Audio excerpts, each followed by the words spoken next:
Nah, ada apa Pak? Tanya Maete. Rampok, kau masuk ke dalam. Jangan keluar-keluar ya sebelum bapak pulang. Maete yang didorong ke belakang sama bapaknya di sini kembali maju untuk melihat apa yang terjadi, dan pada saat itu Maete melihat dengan mata kepalanya bapaknya yang tadi berdiri di tangga baru turun 2 anak tangga dari pondok itu seketika melompat, dan ketika bapaknya sampai ke tanah, wujud bapak Maete berubah menjadi seekor harimau. Pada saat Maete ini tengah kegirangan berenang, dia kehilangan bapaknya. Dipanggil lah, Pak, Pak. Loh, kok bapak ndak ada? Dia bilang. Naiklah ke pinggiran Maete. Nah, ketika Maete ini berdiri di tebing batu, melihat lurus ke arah air terjun, samar-samar di balik tirai air terjun yang cukup deras, dia melihat samar-samar di belakang air terjun tersebut kayak itu sosok bapak sedang duduk. Tapi kalau dilihat dengan seksama, itu kok wujudnya layaknya seperti seekor harimau yang tengah duduk.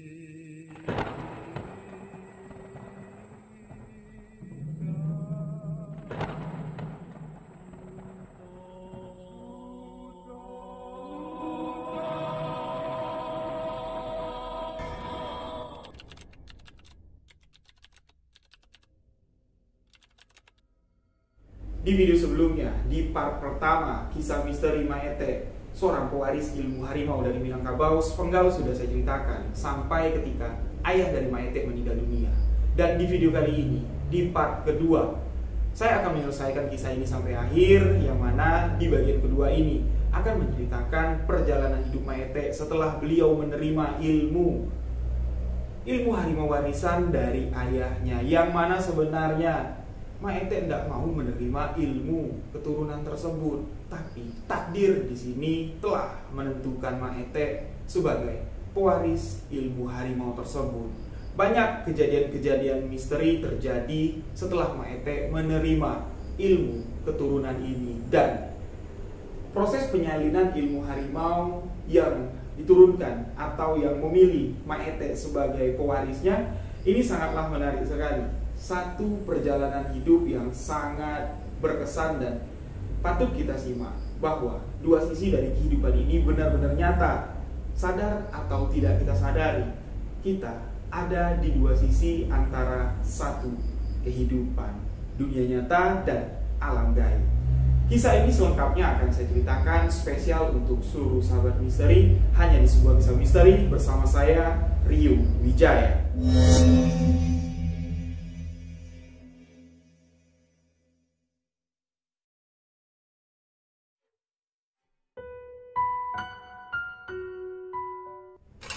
Rahasia besar yang disembunyikan Maete, yang mana rahasia ini merupakan satu rahasia yang akan membuat seluruh anggota keluarga dari Maete terkejut. Wajar mereka pada terkejut ketika mendengar rahasia yang dibongkar oleh Maete ini. Sedari kecil beliau sama sekali tidak menunjukkan ketertarikan dengan hal-hal yang berbau mistis, apalagi tentang ilmu keturunan yang akan diwariskan kepada seluruh anggota keluarga, namun hanya satu yang terpilih. Tidak ada sama sekali ketertarikan, bahkan ketika membahas hal tersebut Maete di sini lebih memilih untuk pergi.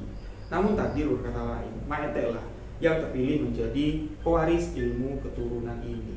Nah, selepas ayah Maete meninggal dunia, 5 saudara laki-laki Maete di sini saling bertanya-tanya, siapa pewaris ilmu yang kita tunggu-tunggu ini, siapa? Siapa yang akan meneruskan? Nah, Maete di sini masih menyembunyikan rahasia besar yang dimilikinya. Dan ketika Maete mengatakan kepada 5 orang saudara laki-lakinya bahwa akulah pewaris ilmu keturunan ini. 3 orang dari 5 saudara laki-laki Maete tidak menerima kalau Maete lah sebagai pewaris ilmu keturunan ini. Bukan hanya mereka menanyakan, gimana kok kamu yang bisa menerima ilmu ini, padahal kamu sama sekali tidak tertarik. Kami yang selalu bertanya sama Bapak, tapi kok malah kamu yang terpilih. Bukan cuma sekedar pertanyaan itu saja yang ditanyakan oleh ketiga saudara laki-laki Maete ini. Bahkan salah satu dari mereka merasa kalau Maete ini tidak pantas menerima kekuatan tersebut. Satu di antara mereka menguji kekuatan ilmu keturunan yang telah diterima Maete dengan benturan kekuatan magis. Terjadilah di sini perselisihan antara Maete dengan 3 saudara laki-lakinya. Nah, ketika Maete menjelaskan proses terpilihnya Maete ini sebagai pewaris ilmu harimau yang diwariskan oleh bapaknya, sama sekali tidak ada proses Maete ini meminta, sama sekali Maete tidak menginginkan semua ini terjadi. Bahkan Maete mengatakan kepada bapaknya, kalau aku yang terpilih nanti, gimana caranya aku melepaskan kekuatan ini agar saudara laki-lakiku yang lain dapat menerima atau menjadi pewaris ilmu yang engkau turunkan, Pak.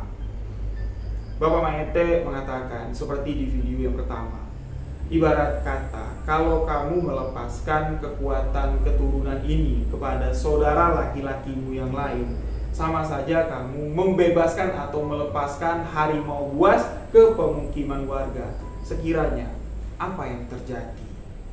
Mendengar apa yang diucapkan Maete, 3 di antara saudara laki-laki Maete yang tidak senang, tidak menerima Maete menerima ilmu warisan ini, mereka di sini malah tambah panas. Mereka bertiga menganggap apa yang barusan saja diucapkan oleh Maete ini sama saja merendahkan mereka bertiga, menyepelekan mereka bertiga, menyepelekan kesiapan mereka untuk menerima kekuatan besar tersebut. Nah, Maete kembali menjelaskan, bukan seperti itu. Itu yang dikatakan apa? Bukan aku yang mengatakan itu. Lalu kakek dari Doni bertanya kepada Maete, kapan kamu menerima kekuatan tersebut? Lalu apa yang terjadi ketika proses kamu menerima kekuatan tersebut? Tolong sampaikan kepada kami. Diceritakan oleh Maete.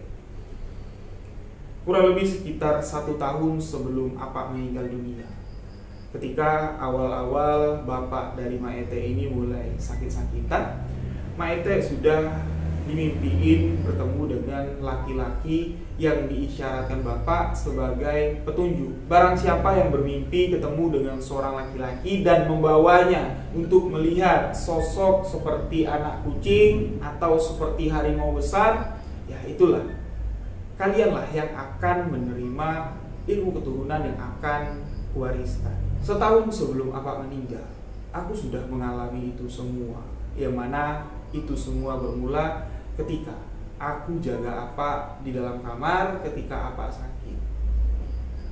Saat itu di kamar aku cuma berdua sama Apak. Tidurlah aku di samping Apak, di samping ranjang yang ada di dalam kamar. Setelah aku baca Yasin, setelah aku ngecek kondisi Bapak, aku pun tertidur. Tidak lama rasanya mata ini terpejam. Aku dibangunkan oleh seorang laki-laki. Seorang laki-laki tua dengan perawakan tubuh tinggi, kurus, dengan mengenakan pakaian serba putih.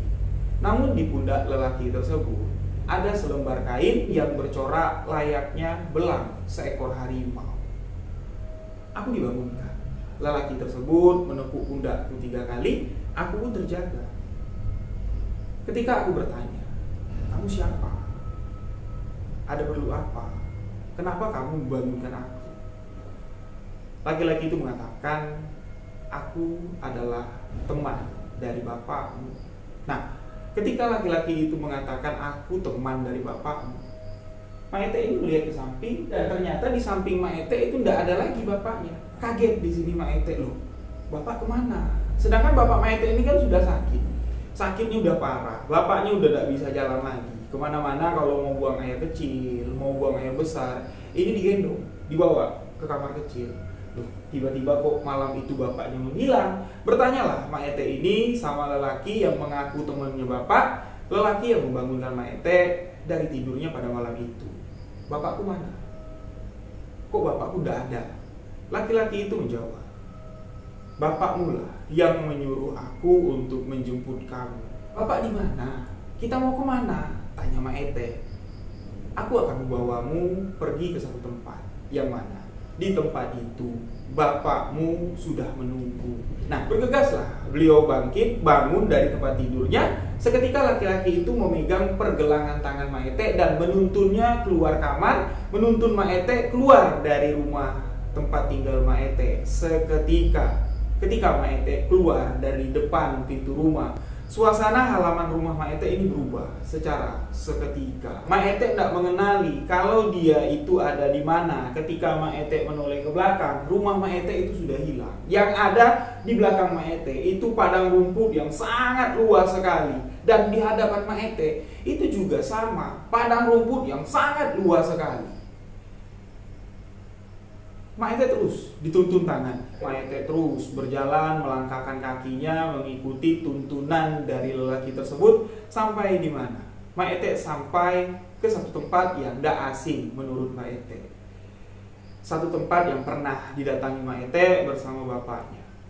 Maete sampai ke air terjun yang di video part pertama sudah saya ceritakan kalau Maete dibawa bapaknya main-main air, berenang di air terjun, dan seketika Maete melihat di balik air terjun itu ada gua kecil. Di dalam gua, Maete sekilas melihat bapaknya sedang duduk, tapi diperhatikan dengan seksama, itu bukan bapak, tapi seekor harimau. Nah, di malam itu, di dalam mimpinya, Maete kembali dibawa oleh lelaki tersebut sampai ke air terjun tersebut. Namun di dalam mimpi Maete pada saat itu, lokasi air terjun itu sama, tempatnya sama, persis sama betul.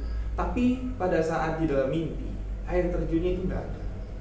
Air yang ada di sana semuanya kering, tersisa hanya bebatuan besar saja. Laki-laki yang sedari tadi memegang pergelangan tangan Maete, yang sedari tadi menuntun langkah Maete untuk sampai ke sana, berkata kepada Maete, ketika nanti ada sesuatu yang datang mendekati kamu, kamu jangan takut.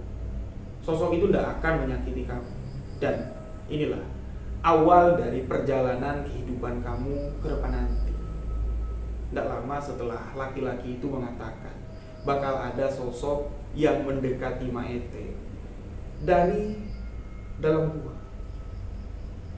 Itu terlihat ada seekor harimau yang berjalan keluar. Semula terlihat cuma bagian kepalanya saja, keluar dari mulut gua dan menatap Maete. Nah, sosok harimau tersebut atau gua tempat harimau itu berada, ini jaraknya kalau diukur dengan meter ya sekitar 20 meter lah jaraknya. Nah, dari jarak sekitar 20 meter saja, kepala harimau yang baru nongol dari mulut gua itu ukurannya terlihat besar. Yang mana normalnya kalau ukuran harimau itu ukuran normal, pastinya kepala harimau itu terlihat kecil dari jarak 20 meteran. Nah, kepala harimau itu kok besar sekali, Maete bilang. Dan perlahan harimau itu mulai keluar dari mulut gua dan semakin terlihat ukuran harimau itu besar sekali. Dan seketika harimau itu melompat dari mulut gua. Dengan satu kali lompatan, harimau itu dapat sampai ke tempat Maete berdiri. Harimau itu ukurannya sangat besar sekali, dengan seekor kuda yang mungkin samalah besarnya, tingginya dengan seekor kuda dewasa. Maete sampai melihatnya menjongak ke atas ini.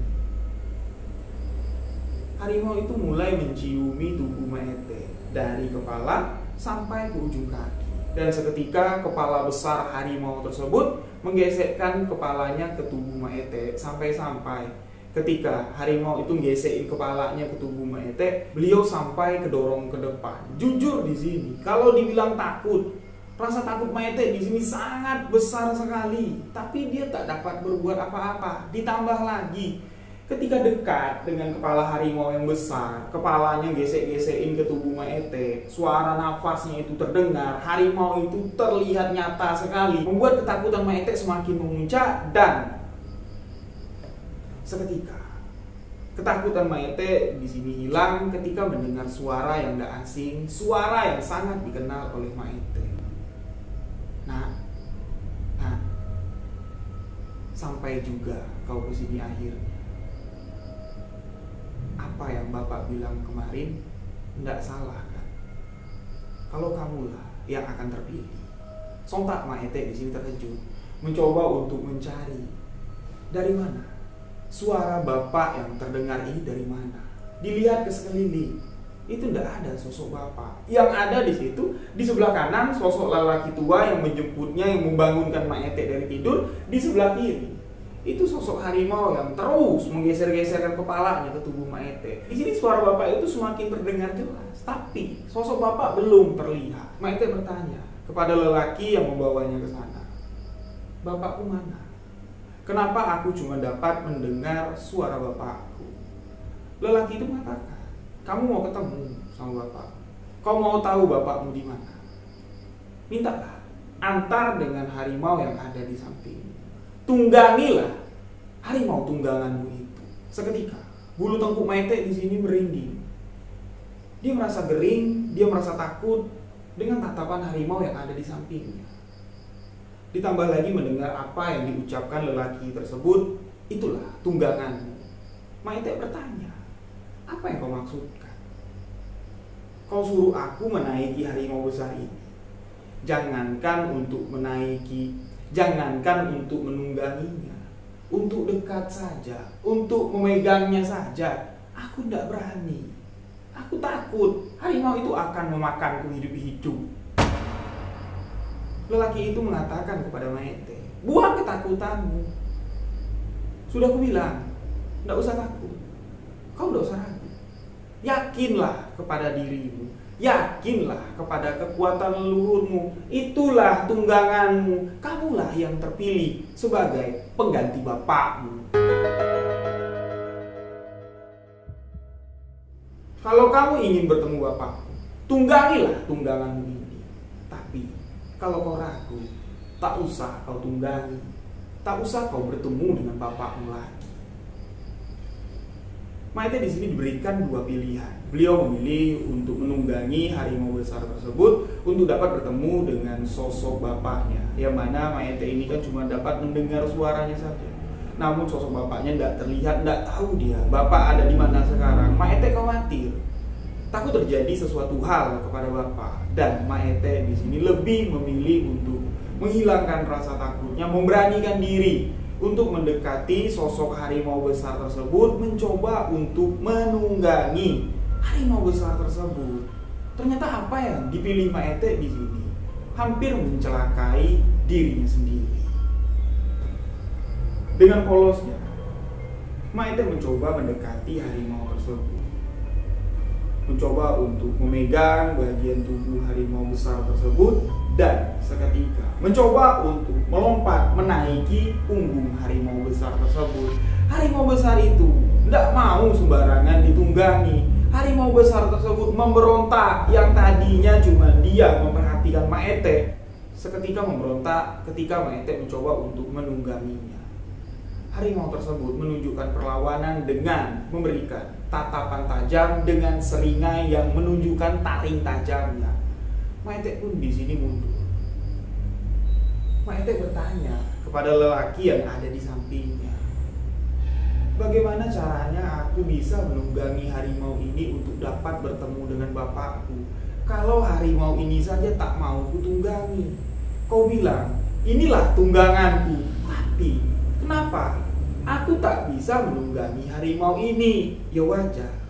Kau saja belum tahu siapa yang kau tunggangi. Kau saja belum mengenal siapa yang ingin kau tunggangi. Kalau saja kamu belum mengenal sosok yang ingin kamu tunggangi, begitu pula sosok tersebut juga belum mengenal siapa yang ingin menungganginya. Kau harus terlebih dahulu mengenal sosok yang ingin kau tunggangi itu. Bagaimana caranya agar aku dapat mengenal sosok yang ingin kutunggangi ini?" Lelaki itu mengatakan, "Setiap harimau tunggangan, setiap harimau pendamping dari pewaris ilmu keturunan, masing-masing memiliki nama, masing-masing harimau yang berbeda. Dan harimau yang ingin kau tunggangi, harimau yang ada di sampingmu, itu memiliki nama. Kau harus memanggil namanya dulu. Kau harus memerintahkannya dulu. baru harimau itu tahu, baru harimau itu tunduk. Kau harus menyebut namanya, karena setiap harimau tunggangan memiliki satu nama. Dan ketika kau telah menyebutkan namanya, ketika kau telah menungganginya, menyatulah kekuatan leluhurmu, kekuatan keturunanmu. Kaulah sebagai pewaris ilmu keturunan ini. Satu nama pun disebut oleh lelaki itu, nama harimau tunggangan yang diwariskan kepada Maete. Sejak hari itulah Maete sah menjadi pewaris ilmu harimau keturunan dari keluarganya. Nama itu pun disebut, harimau itu pun menoleh. Maete pun di sini memerintahkan, turunkan badan, aku ingin menunggangimu, bawa aku ke tempat bapakku berada. Barulah di sini Maete dapat menaiki harimau tersebut, duduk di pundak harimau tersebut dan menungganginya. Harimau besar tersebut pun membawa Maete masuk ke dalam gua. Tibanya di dalam gua yang ada di sana, ini seperti pemukiman yang ada di dalam hutan, rumah-rumah yang ada di sana. Ini sangat sederhana sekali, seperti gubuk-gubuk tua pada zaman dahulu, dan orang-orang yang ada di sana ini berpakaian layaknya seperti zaman kerajaan dulu. Mereka bertelanjang dada, bagian bawah cuma ditutupi dengan sarung berwarna hitam, dan setiap lelaki yang dilihat Maete yang ada di sana, di bagian lengannya, ini semuanya memiliki gelang yang terbuat dari kulit harimau. Dan Maete melihat setiap orang, baik laki-laki maupun perempuan yang ada di tempat itu, yang berjalan warawiri di hadapan Maete, mereka setiap orang diikuti oleh satu sosok harimau. Dan setiap harimau ini memiliki corak atau memiliki belang yang berbeda. Ukurannya pun berbeda-beda. Maete pun turun dari tunggangan. Maete berjalan memasuki pemukiman yang cukup padat. Beliau mencoba untuk mencari di mana keberadaan bapakku. Sampai di mana? Suara bapak Maete kembali terdengar, menyeru namanya untuk masuk ke satu tempat, satu pondok atau satu rumah yang ada di sana. Nah, majukan lagi langkahmu di depanmu. Lihat, ada pondok yang di bawah batang besar. Apa di sini? Masuklah. Bapak sudah lama menunggu kamu di sini. Berjalanlah Maete mengikuti perintah dari suara bapaknya, masuk ke satu pondok yang ada di bawah pohon besar. Ketika Maete masuk ke dalam pondok, ternyata benar, bapak Maete ada di dalam, sedang duduk dan tersenyum melihat Maete masuk ke dalam pondok tersebut. Di dalam pondok tersebut ini tidak ada siapa-siapa, cuman bapaknya seorang. Ketika Maete masuk ke dalam pondok, sosok harimau tunggangan Maete ini berdiri menunggu Maete di luar pondok. Bapak Maete pun mempersilahkan anaknya untuk duduk. Duduklah Maete di lantai tanah pondok yang ukurannya tidak terlalu besar, dan di dalam pondok itu tidak ada isi apa-apa, kosong. Lantainya ini masih lantai tanah. Duduklah Maete berhadapan dengan bapaknya. Bapak Maete mengatakan, "Nah, gimana? Sudah ketemu dengan tunggangan? Sudah tahu siapa nama tunggangan? Jangan pernah kamu menyebutkan siapa nama tunggangan kepada siapapun. Cukup kamu yang tahu, cukup kamu yang menyebutkan, dan cukup kamu yang memerintahkannya." Maete di sini menangis, mengatakan kepada bapaknya, "Apakah aku tidak diberikan pilihan, Pak? Apakah harus aku yang menerima semua ini? Bisa enggak saudara-saudaraku yang lain saja, abang-abangku saja yang menerima kekuatan ini?" Bapak kan tahu, sedari dulu aku tidak menginginkan ini semua. Bapak Maete mengatakan, Bapak tidak dapat menentukan pilihan dari ilmu keturunan ini. Kepada siapa ilmu ini akan diturunkan? Anak-anak Bapak, atau anak-anak saudara-saudara Bapak? Bapak tidak tahu. Tapi sedari dulu Bapak memiliki keyakinan, kamulah yang mewarisi semua ini. Apa yang kau perlu kesahkan? Apa alasan kamu menolak untuk menerima kekuatan keturunan ini?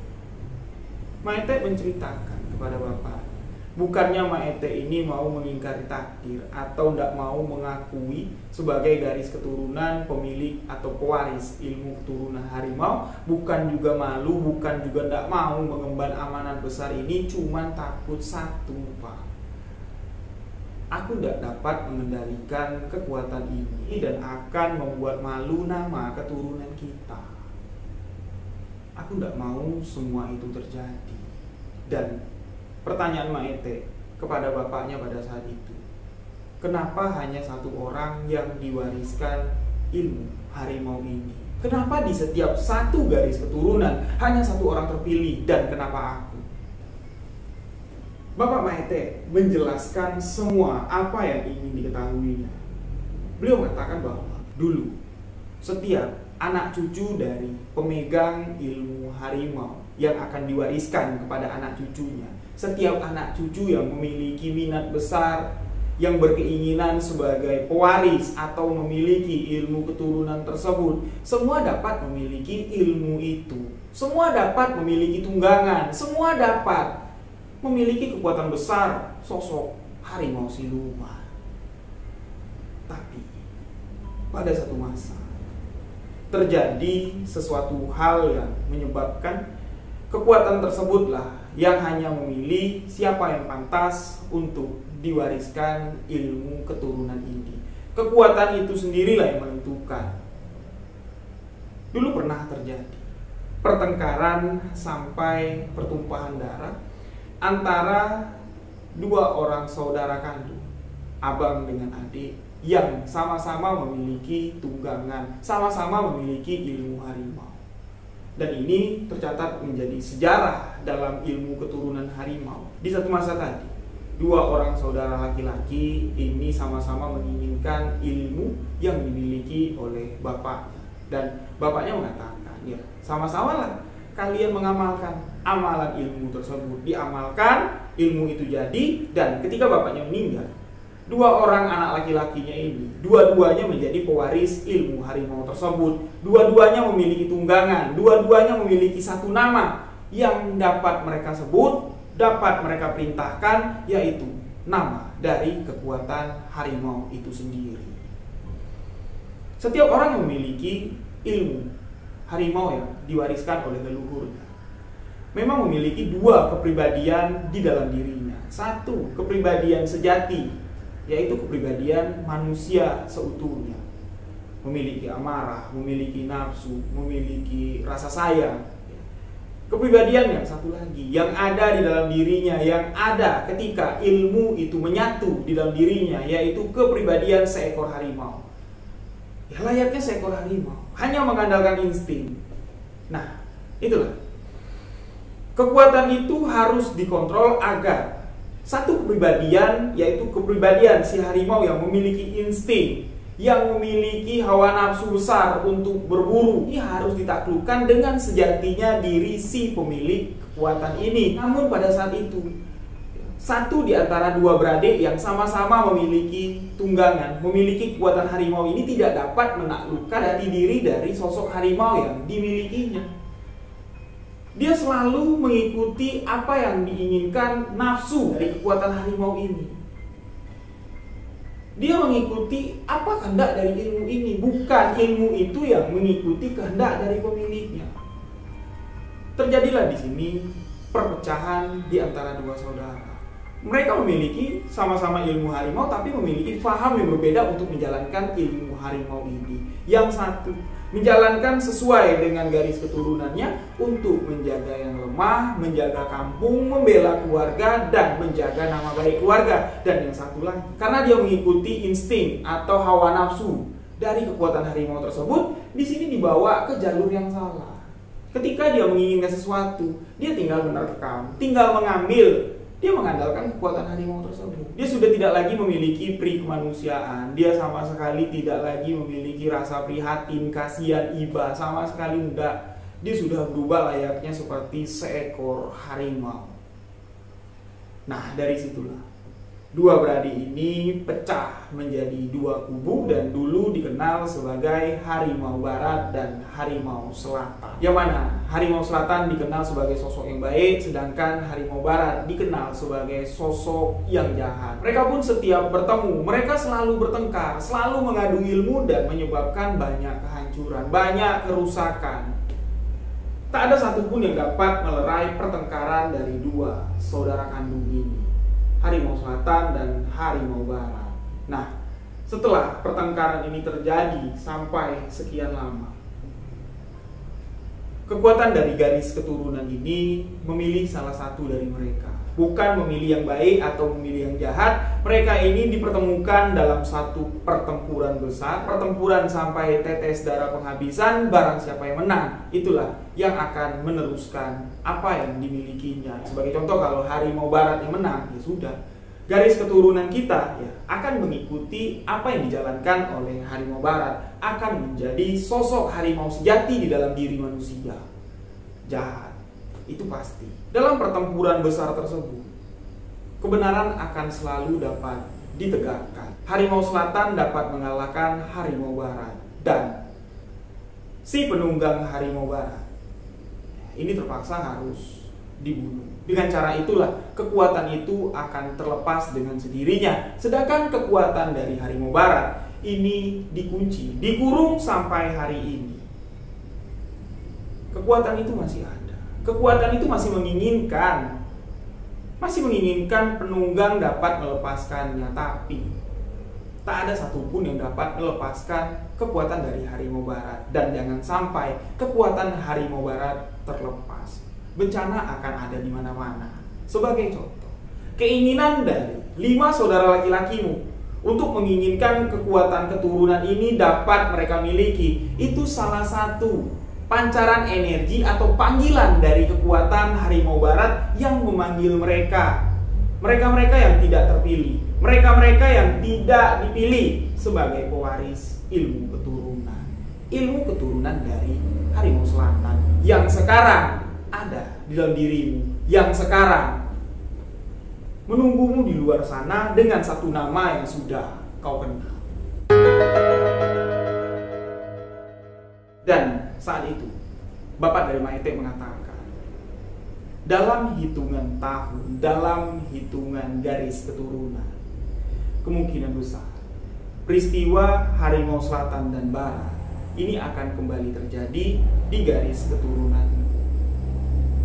5 dari saudara laki-lakimu, 1 di antaranya akan dapat melepas sebagian kekuatan dari harimau barat untuk menaklukkan kamu.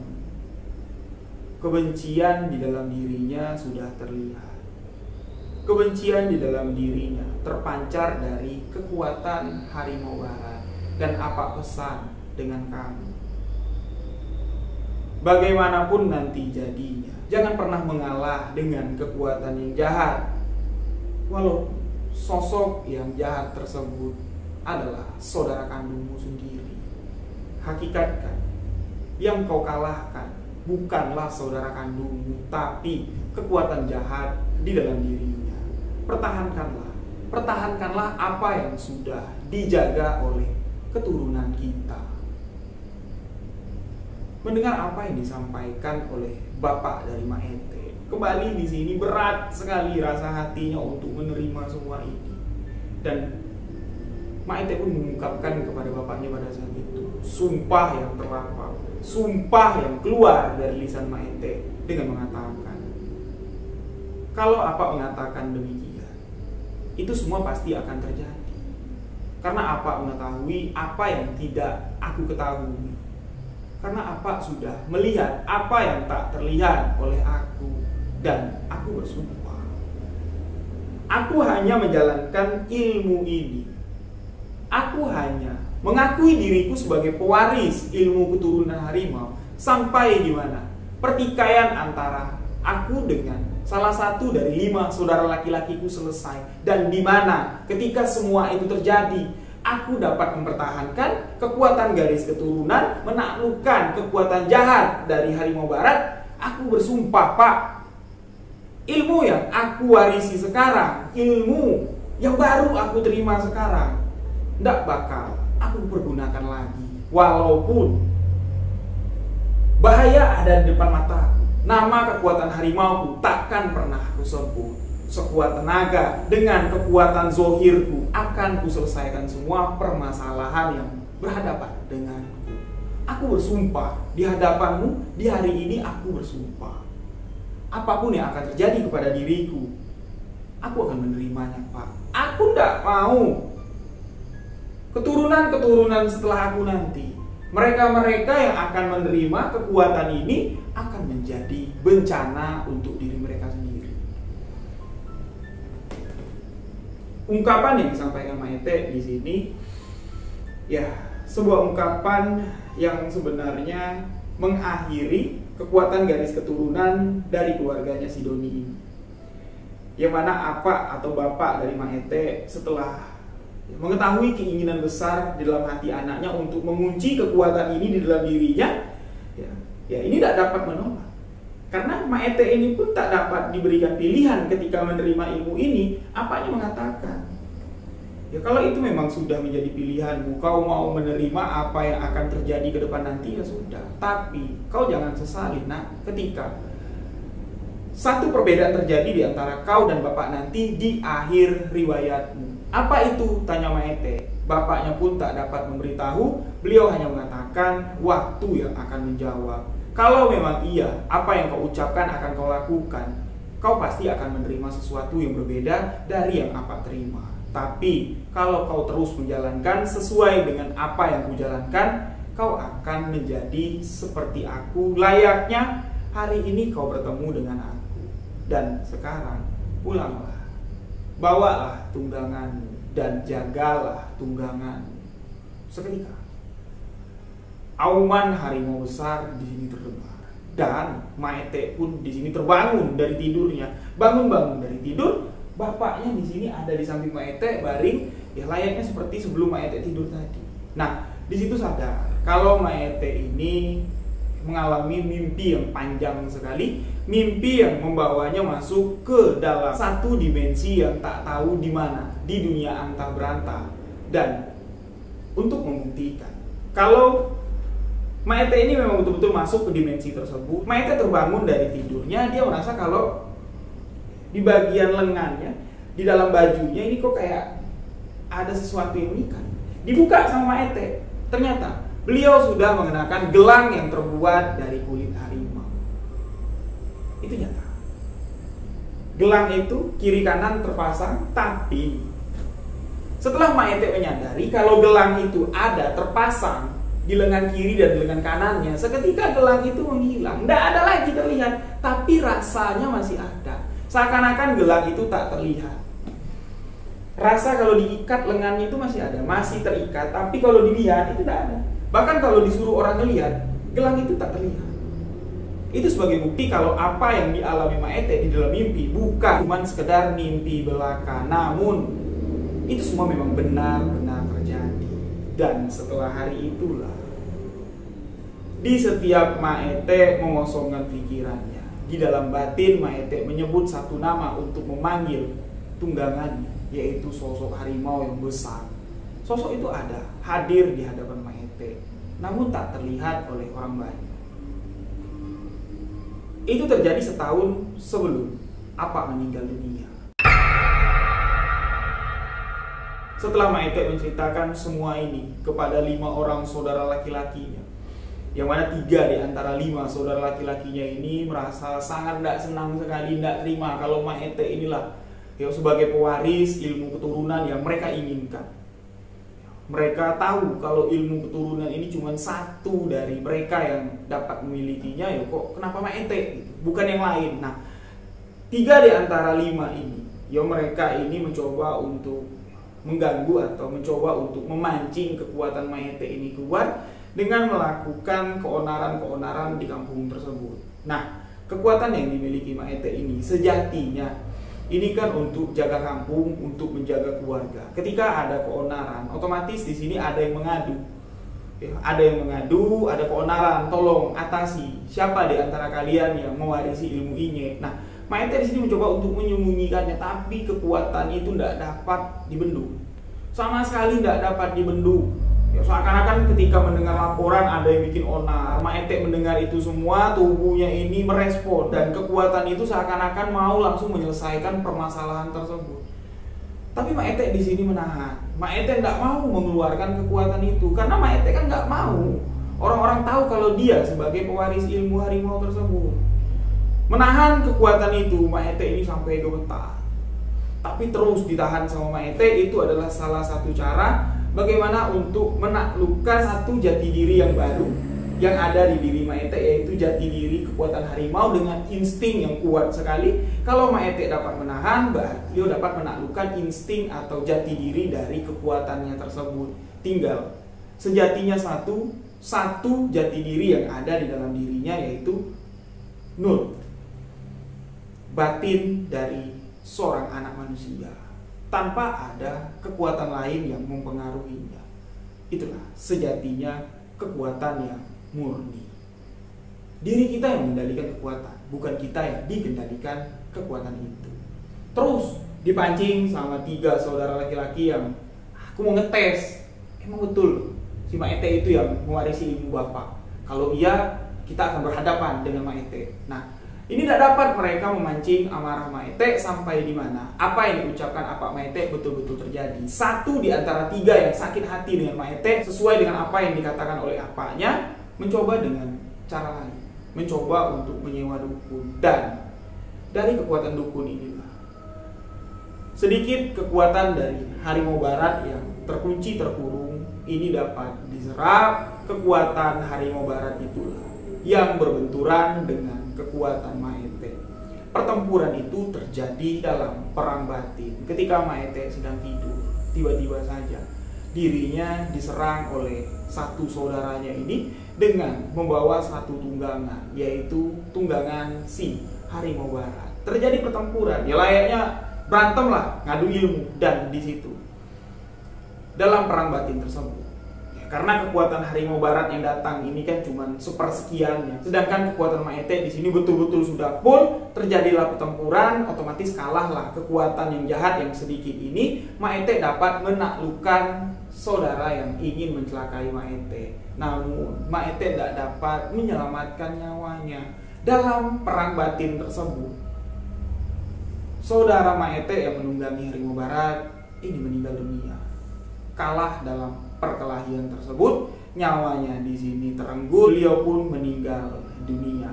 Dalam perang batin itu yang dialami Maete, dan kejadian di dunia nyata benar-benar terjadi sesuai dengan apa yang dialami dalam perang batin.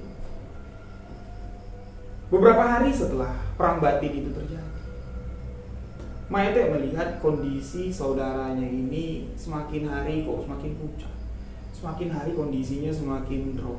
Ditanya sama Maete, dia tidak mau ngaku, tidak mau ngomong, bahkan tidak mau minta maaf. Padahal sudah jelas-jelas kalah dalam perang batin. Dia sudah kalah dan ditaklukkan oleh Maete. Maete bilang, kamu tidak apa-apa, kamu ngalamin dah apa yang gua alami. Diceritain semua. Kalau kamu itu menggunakan kekuatan, pasti ada orang di belakang kamu. Siapa orangnya? Temuin dengan aku. Kenapa dia lancang ingin mengadu domba kita dengan kekuatan besar seperti itu? Pasti orang ini tahu tentang ilmu keturunan kita. Tidak mau ngaku saudaranya Maete ini. Dah, itu cuma perasaan kamu saja. Kamu itu halusinasi dengan kekuatan yang diwariskan Bapak. Sebenarnya aku pewaris kekuatan itu. Tetap tidak mau mengalah. Maete, ya sudah, kalau kamu tidak mau mengalah, kalau kamu menganggap apa yang kuceritakan cuma sekedar halusinasiku saja, ya sudah, aku tidak bertanggung jawab. Tidak sampai 40 hari, saudara laki-laki Maete itu meninggal dengan keadaan yang cukup mengenaskan. Tubuhnya kurus kering, muntah darah terus karena terjadinya pertempuran tadi. Walaupun cuma terjadi pertempuran batin, pertempuran di alam gaib, tapi dampaknya di sini terdampak di kehidupan di dunia nyata si pelaku pertempuran batin ini tadi. Tidak sampai 40 hari, saudara laki-laki dari Maete meninggal dunia. Dan itulah penyesalan terdalam dari Maete. Kenapa? Aku punya ilmu sebesar ini kok malah membunuh saudara kandungku sendiri. Semua apa yang digambarkan oleh apanya, semua terjadi. Dan dari situlah 4 orang sisa saudara laki-laki Maete mengakui kalau Maete inilah sebagai pewaris ilmu keturunan. Dan Maete mengatakan, iya aku pewarisnya, tapi aku nggak mau menggunakannya. Jangan harap orang kampung ini minta bantuan sama aku bantu. Untuk membantu saudara laki-lakiku sendiri, menyelamatkannya dari pertempuran batin itu saja aku tidak mampu, apalagi menyelamatkan orang lain. Kekuatan yang ada di dalam diriku ini berbeda dengan apa yang dimiliki apa. Kalau apa, sejati kekuatan keturunan yang ingin dijalankan, ingin diperankan oleh apa. Kalau aku tidak. Aku menganggap kekuatan ini adalah sebuah kutukan. Dan aku telah mengutuk kekuatan ini setelah saudara laki-lakiku meninggal dunia.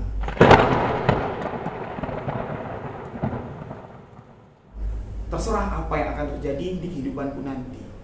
Aku tidak mau mengakui kalau aku pewaris ilmu keturunan ini dan aku tidak bakal menggunakan kekuatan ini. Nah, dari kematian saudara laki-laki Maete inilah, kekuatan itu tidak pernah lagi digunakan sama Maete. Harimau itu datang marah sama Maete. Kau anggap aku apalah, istilahnya kayak gitu ya. Kau anggap aku apa? Aku ada tapi tidak pernah kau panggil, tidak pernah kau urus, tidak pernah kau kasih makan. Maete bilang ya terserah. Kalau kau mau pergi, cari penunggang yang lain. Aku tidak mau.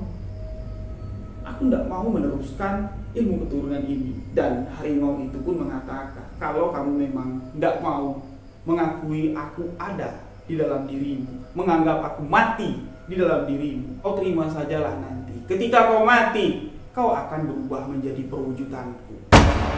Itulah sumpah dari ilmu keturunan Maete, menyumpah diri Maete yang tidak mau menjalankan takdirnya sebagai pewaris ilmu harimau keturunan. Maete tidak gentar, tidak takut dengan apa yang disumpah oleh kekuatan tersebut. Maete mengatakan, aku sudah menerima. Sebelum ini terjadi, aku sudah menerima takdir yang sejati yang harus kujalani. Mati adalah takdir yang tak dapat dihindari. Dengan keputusan yang telah dipilih Maete, dengan keputusan yang benar-benar dijalankan Maete, ini menyebabkan kehidupan Maete sebelum kematiannya datang ini sangat menyedihkan sekali. Maete hidup seorang diri tanpa ada pasangan. Maete lebih memilih menghabisi masa hidupnya dengan menyendiri, jauh dari lingkungan keluarga, jauh dari lingkungan masyarakat. Maete memilih untuk menetap di sawah atau di ladang peninggalan almarhum bapaknya, yang mana jarak dari kampung Maete ke sawah tersebut ini jaraknya kalau jalan kaki sekitar 2-3 jam. Di sana jauh sekali dari pemukiman warga. Di sanalah Maete menghabiskan waktu sampai menghembuskan nafas terakhirnya. Maete tidak punya keturunan, Maete tidak punya anak, cuman punya keponakan-keponakan. Doni, salah satu keponakan dari Maete. Ilmu keturunan yang diwariskan kepada Maete ini tidak dapat diwariskan ke anak cucu yang lain, ke keponakan-keponakan yang lain tak dapat diwariskan karena kekuatan itu sudah terkunci di dalam diri Maete, akan dibawanya sampai mati nanti. Dan ketika mati, sesuai dengan kutukan dari ilmu harimau ini, Maete akan berubah menjadi sosok seekor harimau. Maete akan hidup kembali menjadi seekor harimau. Dan di akhir riwayat kehidupan dari Maete, bapaknya si Doni, narasumber yang membagikan kisah ini, beliau sempat bertemu dengan Maete di masa-masa sebelum beliau meninggal dunia. Sempatlah di sini bapaknya Doni nyagil, kalau kami orang Jambi bilang tuh kayak ngeledek, ngeguyon lah, ngomong Maete ya, biar lancar, Maete ini bisa cepat lah selesai masalah di dunia ini. Kasar ngomongnya ya biar cepat mati lah, karena sakitnya ini tidak berkesudahan. Sakit ini tidak tahu sakit apa, diobatin ke dokter, manggil dukun segala macam, tidak nemu titik sehatnya itu tidak ada. Jadi sakit semakin hari semakin parah ya. Banyak yang berpendapat ini semua adalah kutukan dari ilmunya. Ilmunya itu minta dilepas atau diwariskan. Bapaknya Doni ngomong sama Maete, wariskanlah Maete sama saya bakal jaga amanat untuk meneruskan ilmu keturunan ini. bukannya malah diberikan ilmu tersebut, malah di sini diceramai panjang lebar, diomelin, diusir pun. Kalau kamu datang ke sini untuk nengok aku sakit, syukur alhamdulillah. Tapi kalau untuk nanya ilmu, pergi kau dari sini. Tidak ada ilmu itu, tidak ada. Biar bawa mati, Maite bilang. Nah, jadi sakitnya ini semakin hari semakin parah. Ya, Maite pun akhirnya menghembuskan nafas terakhir. Sebelum Maite ini jenazahnya dikafani. Anggota keluarga dari Maite melihat kalau jasadnya itu bukan jasad manusia, melainkan jasad seekor harimau. Dan semalam setelah Maite dikebumikan, seluruh warga kampung dihebohkan dengan penampakan seekor harimau besar yang berkeliaran di tengah kampung. Sejak Maite ini mewarisi ilmu keturunan harimau, atau setelah bapak dari Maite meninggal dunia, selama berpuluh-puluh tahun di kampung tersebut tidak pernah terdengar auman seekor harimau, menandakan kalau di kampung itu masih ada inyek atau masih ada yang meneruskan ilmu keturunan harimau. Itu puluhan tahun auman harimau tersebut tak pernah terdengar. Tapi semalam setelah Maite dikebumikan, kembali auman harimau terdengar di kampung tersebut. Bahkan bukan cuma sekedar auman harimaunya saja, sosok harimau tersebut pun terlihat berkeliaran di sekitar kampung. Bahkan menurut Doni, narasumber yang membagikan kisah ini, sampai hari ini sosok harimau tersebut masih sering terlihat, menandakan bahwa Maite, kekuatan harimau terakhir yang diwariskan oleh leluhurnya, masih ada di kampung tersebut, namun tak dapat ditunggangi lagi. Kekuatan tersebut dibawa Maite sampai beliau mati. Inilah akhir kisah perjalanan dari seorang pewaris ilmu harimau yang tak mau mewariskan ilmu harimau tersebut dengan memilih jalan. Lebih baik ku mati membawa ilmu harimau ini. Kutukan ilmu harimau tersebut pun menjadi nyata. Jadi inilah yang dapat saya sampaikan dari kisah yang dibagikan sahabat kita Doni. Mungkin ada salah cakap, salah penyebutan dalam kisah ini, mohon maaf. Jika ada salah kata, tolong dimaafkan. Untuk sahabat yang ingin berbagi kisah, boleh tuliskan cerita lalu kirim ke alamat email sebuahkisahmisteri@gmail.com. Insyaallah akan saya bawakan di video selanjutnya. Demikian sebuah kisah misteri kali ini. Saya Rin Wijaya. Wabillahi taufiq wal hidayah. Wassalamualaikum warahmatullahi wabarakatuh. Salam sebuah kisah misteri.